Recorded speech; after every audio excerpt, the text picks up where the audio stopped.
I love this city, and it's just like the green areas around here. It's very calm. It's like nothing seems to bother you. The city of Amsterdam strives to make itself a better place to live, work, and visit through investing in and conserving green spaces. Green spaces in cities are a multifunctional tool that improve the lives of those who use them.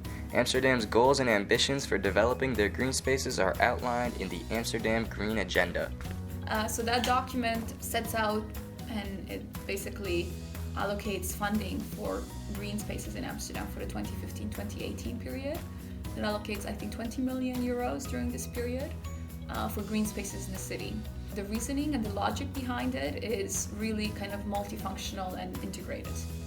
The city is building 25,000 new dwellings by 2025. A lot of these dwellings are really very small, actually, so around 40 square meters. So the idea is that if people live in small spaces, the only way to keep the city accessible and livable is to have really good public spaces.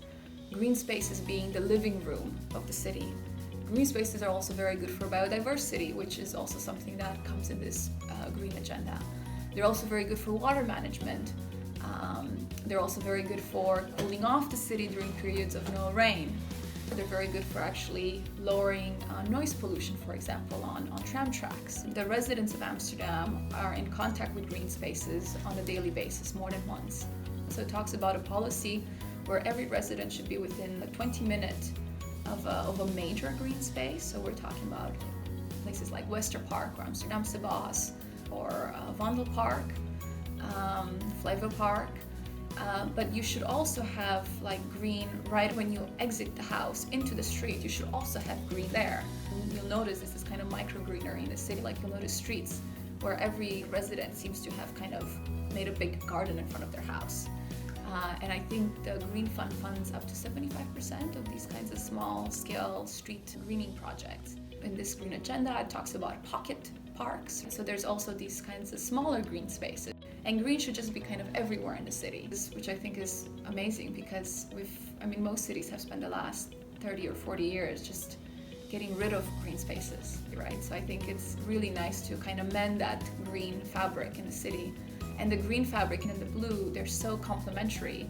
They offer such a nice benefit from a physical and psychological well-being. But it's not easy for cities to implement because the focus is so much more on asphalt typically, right? Amsterdam itself switched its focus to developing better infrastructure for cars in the 1960s. The people of Amsterdam fought back for their bikes and the government listened. Much of the unwanted streets and parking lots could then be converted into versatile green spaces and parks, like Museumplein, that are safe for bikers and used by thousands of people every day. Amsterdam had a head start because it was historically a biking city and the government owns 80% of its land, making it easy to weave green into the city.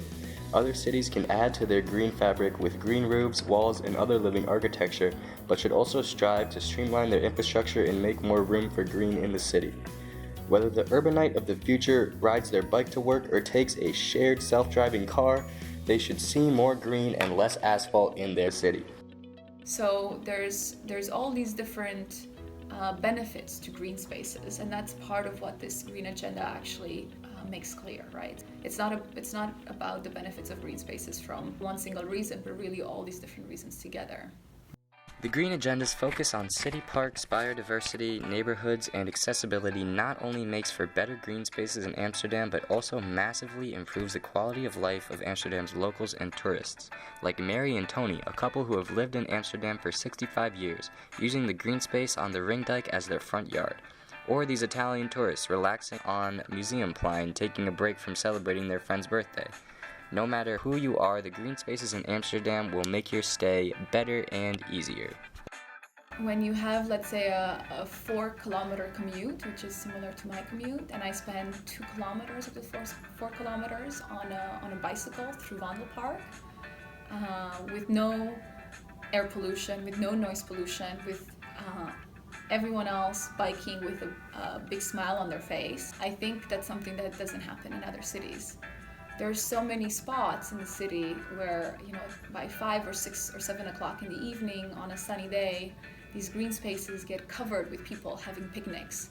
And they don't have to get in a car, and in many cases they don't even have to get on a bicycle to get to these green spaces because they're right outside their door. And that's also very important in a city. You shouldn't just have the green space out there, 2 kilometers out of town, but it should really be integrated in the city. And I think that makes Amsterdam such a livable city. The green city is growing a lot because of all these different benefits to physical health, to psychological health, to community well-being, right, and environmental well-being. It's like green spaces are just this incredibly powerful tool for making a city more healthy and more resilient and more livable.